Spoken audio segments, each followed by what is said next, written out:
alguns critérios maiores de identificar o diagnóstico da DA, a adenoma clínica.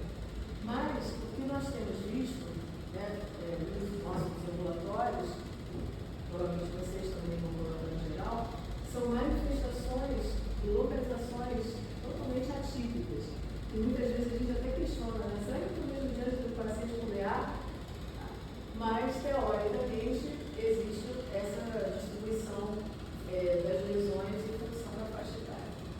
São pacientes que normalmente têm história pessoal familiar de atopia positivos e acomete cerca de 25% das crianças e de 2 a 7% dos adultos. Está faltando a aula, né? Agora eu vi que a última frase não saiu. Não, é a configuração, né? Desconfigurou. Bom, então é uma doença heterogênea, complexa, com grande impacto pessoal, econômico e social. Nós já sabemos. Quais os fatores podem estar associados ao derrame autólogo? Os aeroalérgicos são importantes fatores desencadeantes. Nós falamos que, em geral, são pacientes atópicos, e quando nós falamos de atopia, nós falamos de uma tendência pessoal a responder de forma exagerada a estímulos. E esses estímulos podem ser, por exemplo, os aeroalérgicos. Alergia alimentar. A gente cansa de pegar pacientes com DA com dieta. Na semana passada, mesmo não sei quem estava aqui na sala com a gente, tinha um garotinho que o pai tirou tudo. Vai visitar? O pai chegou à conclusão que ele era alérgico a alimento, que orava, o pai resolveu tirar todos os alimentos da dieta do filho. Aí quando a gente começou a voltar, o garoto pulava de alegria. Então, assim, existe associação com a alergia alimentar? Sim. Quando a gente tem que pensar na alergia alimentar associada? Naquelas formas mais graves, que nós estamos falando terapêutica, no paciente que realmente aderiu ao tratamento. Então, a gente abre o leque para pensar o que mais pode estar escapando nesse paciente com DA. Tá? Então, não taxar o paciente com dermatite atópica como um alérgico alimentar. E aí sai tirando leite, ovo. Até porque, se eu tenho suspeita de alimento, no momento que eu tiro o alimento, o paciente vai lá. Então, o que a gente vê na prática? Tirou tudo e o paciente chega com uma DA extensa. Então, certamente os alimentos não estão envolvidos. Mas, existem aqueles casos, nós temos pacientes que têm alergia a trigo, têm alergia a ovo, têm alergia a leite.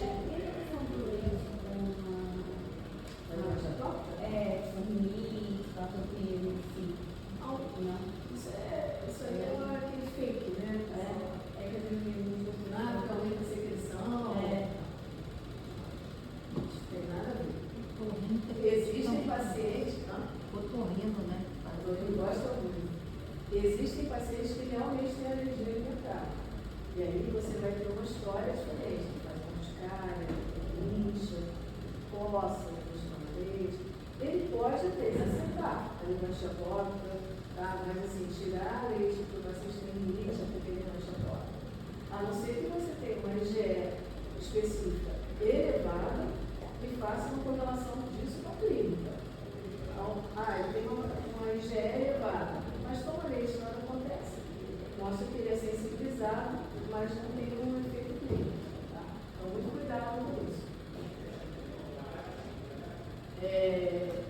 As infecções, que são muito comuns, né, nos pacientes, principalmente naquelas formas mais graves da doença, onde o processo inflamatório é muito extenso. Infecções fúngicas também, além das bacterianas, então ela deve ter muito mais suscetível a infecções. Então, essa é a patogenia. Essa é uma foto de 2014, bem interessante, eu falava do equilíbrio, né? Porque sempre foi assim, a dermatite atópica é uma doença mais imunológica, é uma deficiência de barreira, então chegou-se à conclusão que, na verdade, havia um equilíbrio, né? Tanto da resposta imune, que havia aquela etiopatogenia baseada no inside out, de dentro para fora, e do outside inside, que é principalmente por efeito da barreira cutânea. Só que ao longo do tempo, o que foi visto, cada vez mais os trabalhos têm mostrado que os efeitos da barreira cutânea podem ser, sim, os grandes precursores, inclusive, da dermatite atópica. Tem muita coisa alterada na barreira cutânea. Tá?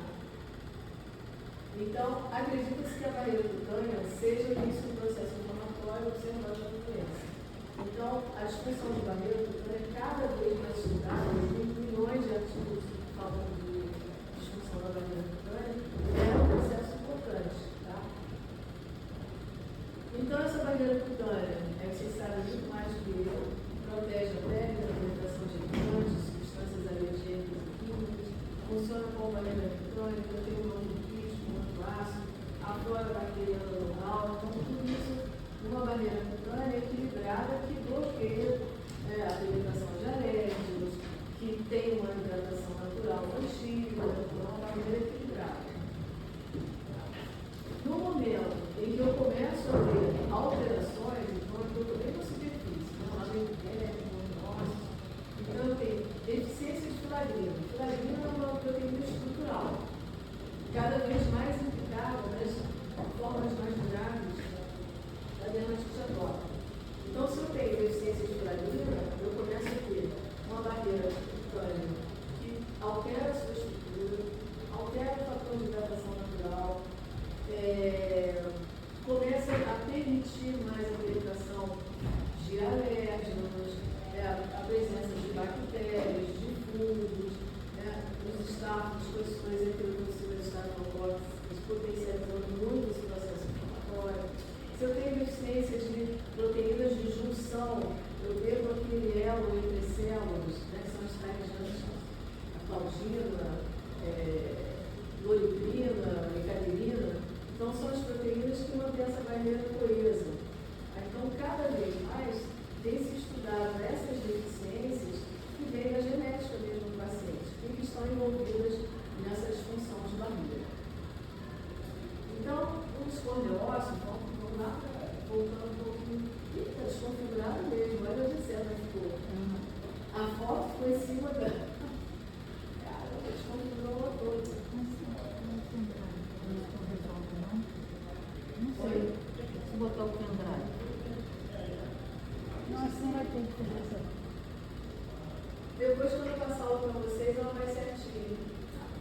Então, os espondiócitos, uma das primeiras alterações ocorre com a destruição dos espondiócitos. Então, qualquer coisa que nós façamos na pele, que agrida essa pele, como sabonete de enxofre, algo que faça essa barriga coçar muito, banho muito quente, demorado, então eu posso começar já alterando essa barreira aqui na superfície. E esses espondiócitos, uma vez alterados, eles começam a liberar citocinas, como a TSLP, que é a linfoproteína descromatínica, que vai potencializar a ação de H2 no início da dermatite atópica. Então, isso tudo, todas essas alterações acabam aumentando a permeabilidade da barreira e facilitando mais a penetração dos micro-organismos, dos aeroalérgenos, aumentando mais a perda da hidratação. Então, se eu tenho uma pele seca, quanto mais seca, mais coça, quanto mais coça, mais lesão, e aí eu faço um ciclo que não acaba. Quando eu quebro esse ciclo, eu mantenho aquela pele totalmente desprotegida. O extrato córneo é a camada mais externa da pele, quando alterado, leva ao aumento da perda da água transepidérmica, e já começa lá pela deficiência da filagrina também, que é uma das responsáveis por essa perda aumentada. E aí, cada vez mais, eu vou entrando nas disfunções da barreira cutânea, permitindo, fazendo com que o meu paciente tenha a chance de agravar cada vez mais a sua dermatite atópica. Então, a filagrina, você já ouviu falar, né? É uma proteína que vem da profilagrina, então ela vai sendo atualizada, até que ela chega na camada mais superior, e aí ela mantém toda essa estrutura da pele. Tá? Ela vem lá da camada mais profunda e vai agindo até a camada mais superficial. Tá? Ela se transforma em ácidos graxos, os metabólitos compõem, são muitos componentes do fator de hidratação natural.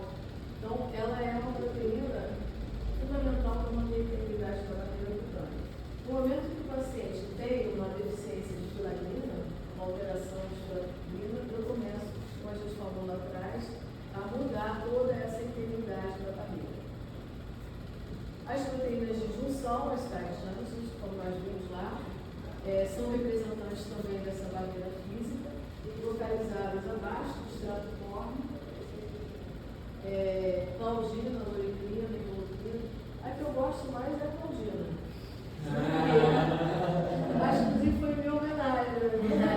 Você que descobriu ela, professor? Eu que descobri. A gente tem um professor de alergia, eu amo, que ele de vez em quando brincava, né? Você é Claudina, em homenagem a Cláudia. Aí da última vez ele falou, e Caterina, eu falei, opa, já fiquei ciúme. Porque a esposa dele se chama Caterina. Nossa, caramba, que isso está me tocando assim? Então, mutações desses genes, dessas proteínas de junção, faz aquilo que eu falei, eles começam a quebrar essas junções e a barreira começa a ficar mais friada. É como se eu tivesse uma barreira de tijolo e eu começo a perder o cimento. E esses tijolinhos ficam mais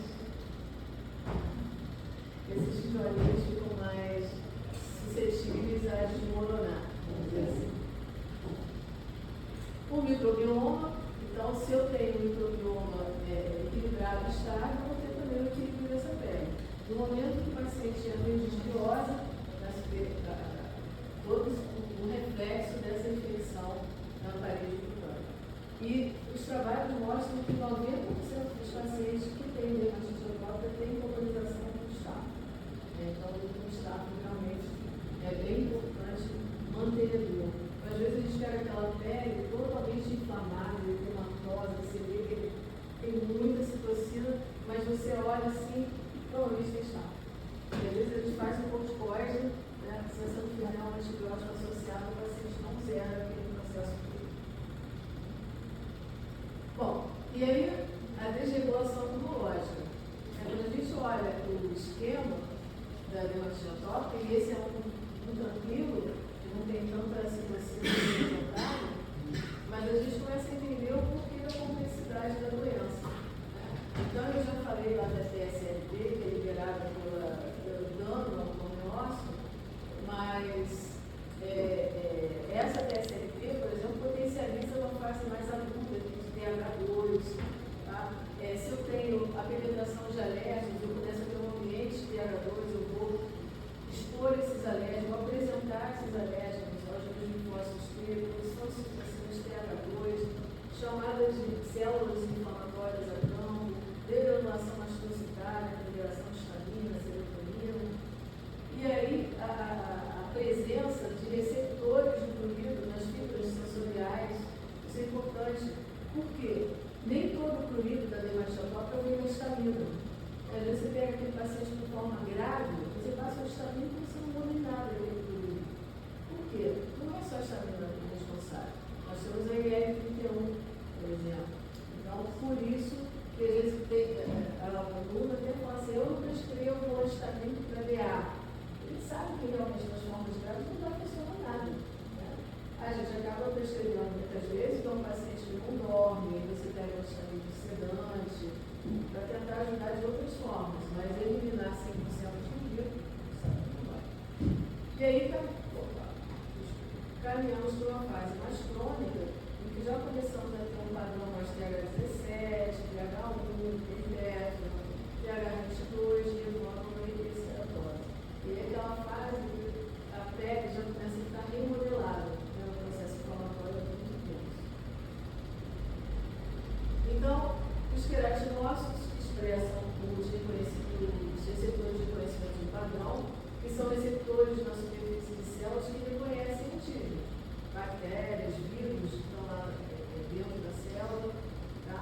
E que vão reconhecer esses antígenos e vão estimular a produção de citocinas para defender o organismo contra a penetração desses antígenos, desses alérgicos, dessas bactérias, vírus, fungos, enfim. Tá? As células NK, as natural killer, que têm glicéridos reduzidos nos pacientes com DA, o aumento numérico na pele pesada pode acontecer, mas de uma maneira geral elas estão em números reduzidos. É mais uma baixa da defesa, que é uma célula citotóxica, vocês lembram? E a imunidade adaptativa, tá? Que é praticamente tudo que a gente já falou. Né? Então, nós temos a genética presente,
Tópica lá no segundo semestre, eu dei uma pincelada aqui, nós vamos entender por que existe tanta falha terapêutica nas formas graves.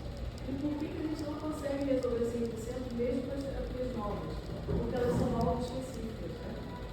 Então, é aquela história, eu lembro quando saiu, a gente fez a anti-IL4, mas aí apareceu a IL13 que tem uma semelhança na ação. Então, se eu bloquear a IL13, eu vou continuar tendo os mesmos efeitos. E assim, vai haver uma complexidade desse padrão imunológico alterado e do controle da doença. Então, a linfoproteína do estômago tímico, como eu falei, ela potencializa a alça inflamatória TH2.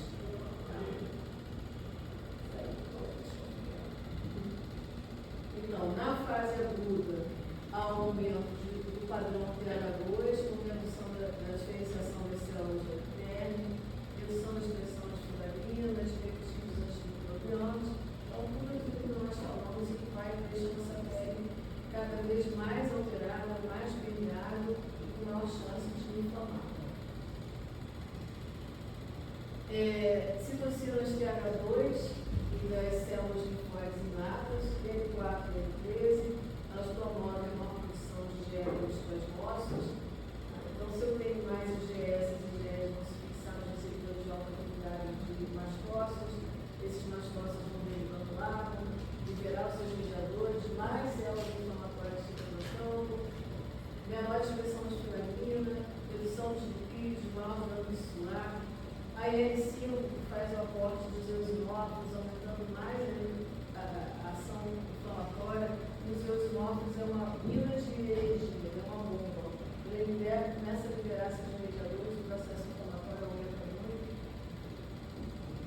A IL-31, que é uma citocina muito associada ao clorido, ela é um alvo terapêutico, o nemolizumab, que mais estudo que demonstrado eficácia, mas ainda não está liberado, que é uma anti-IL-31, que promete vir controlando bastante esse clorido da derrete atópica, mas ainda não está disponível no nosso meio, tá? Mostrando mais uma vez que o clorido não é a substituição da histamina. A IL-22, que estimula a ativação dos fibroblastos, então a IL-22 já entra naquele paciente, como nós temos lá no esquema, naquela fase mais tardia, então começa com o remodelamento cutâneo. Tem fibrose, já que é difícil. Às vezes até penetrar o corticoide, você passa o corticoide, você sabe que não vai responder 100%.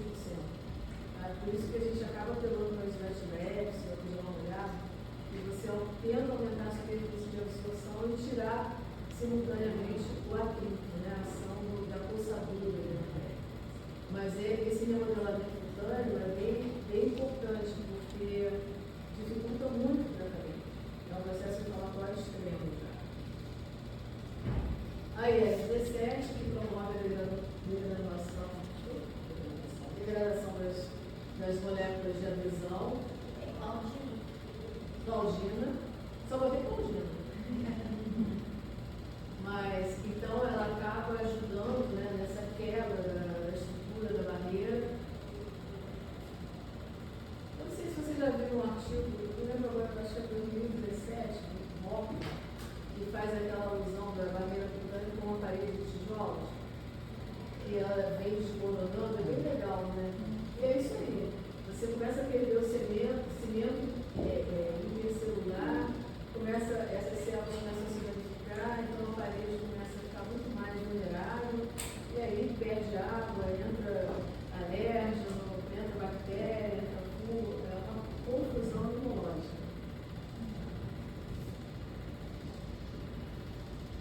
A via de sinalização JAK-STAT é importante cada vez mais a gente entender essas vias, porque os alvos terapêuticos estão sendo em vários pontos diferentes, né, da parte dos setores imunológicos que envolvem a doença. Então, a via JAK-STAT é uma via de sinalização. Né? Se eu tenho uma ação da citocina, uma determinada citocina, porque ela se liga ao seu receptor na superfície da célula, ela ativa a via da JAK. Uma vez ativada, fosforila as estátis, essas estátis vão até o núcleo, levando a informação dessa citocina lá, ela vai ser replicada e os efeitos da citocina vão ocorrer. Né? Então, essa é uma via muito importante porque é uma via de ativação dessas citocinas. Tá? Então, a via JAK-STAT desempenha importante papel mediador na fisiopatologia da DA. Várias são as citocinas que usam essa via JAK-STAT que estão envolvidas na DA, principalmente JAK1 e JAK2, porque não é à toa que as medicações que estão no mercado, elas visam principalmente a JAK1 e JAK2, e quanto mais específicas, mais seguras elas são. Então, a gente vai conversar isso depois, mas nós temos visto, por exemplo, os inibidores da JAK, o primeiro inibidor que entrou no mercado, ele inibia JAK e JAK2. Depois vieram o JAK1, que tem uma eficácia semelhante, muito mais segura, porque eles conseguem bloquear menos citocinas e fazer o mesmo efeito anti-inflamatório. Então, por isso que é legal a gente ter essa noção para entender como os remédios agem. Tá? Então, as JAK são enzimas intracelulares que se ativam quando as citocinas ou fatores de crescimento se ligam aos seus receptores. Tá? E aquilo que eu falei, existem 4 membros, JAK 1, 2, 3 antidesintolinase. Cada membro vai sinalizar em pares, vai ativar as estágios que vão se deslocar pelo núcleo da célula, levando essa informação da ação inibidora da citocina.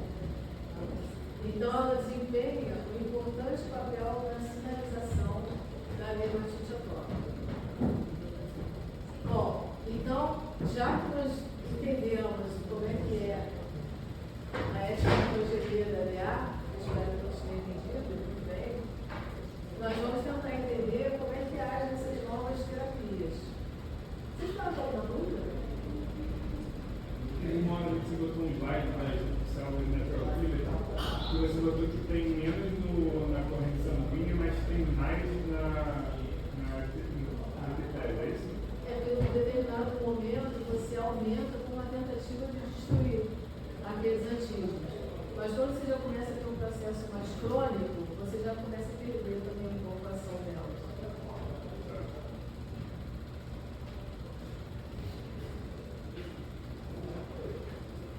Essa outra coisa, o indígena quando viu a vacina cada vez mais direcionado. Mas no caso da ADA, para mim não funciona, porque não serve só uma interleucina de ação. E aí teria que ser por exemplo, seria no fundo, no final das contas, seria mais resistente um imunossupressor, menos específico, que no final falar as consequências, do que um imunobiológico. Então, quando você usa o imunossupressor, você suprime muita gente, muita citocina. E aí você acaba facilitando a instalação de efeitos colaterais. Aí você vai dizer assim, mas na prática a gente usa pra caramba, exato, vocês não valoram citostomina, e a gente praticamente não vê efeito colateral. Nós temos vários pacientes usando a própria DA no laboratório, e se a gente contar assim, nós tiramos o metotrexato de 2 ou 3 para operar na função hepática. E não operou função renal, mas o restante está ótimo, super bem. Só que qual é o objetivo dessas terapias? Se você bloqueia uma parte específica do sistema imune, mas uma parte importante, você acaba controlando a inflamação. Então, assim, você falou, não seria melhor usar um imunossupressor porque o abrange não é um grupo de citocinas? Teoricamente, sim, mas se você botar na balança, você tem que ter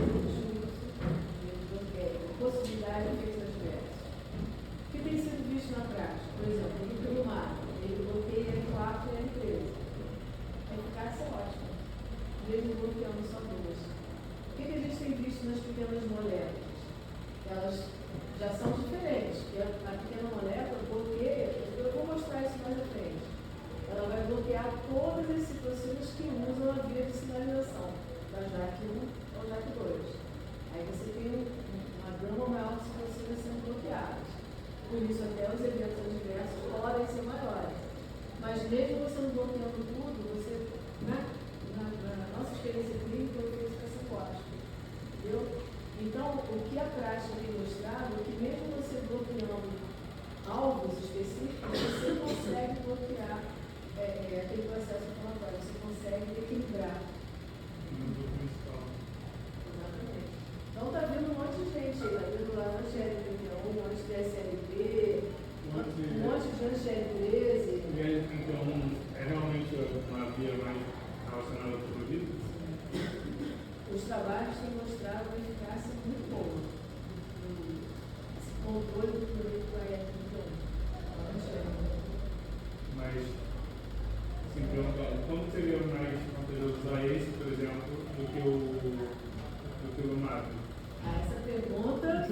milhão de dólares. $1 milhão de dólares. De dólares. Eu lembro que uma vez eu estava dando uma aula no evento nosso lá da Esbarra, e aí eu pensei, no ideal é que a gente pudesse dar todo mundo, né? Angélica 4, 13, TSLB, Angélica, eu pensei, zerava.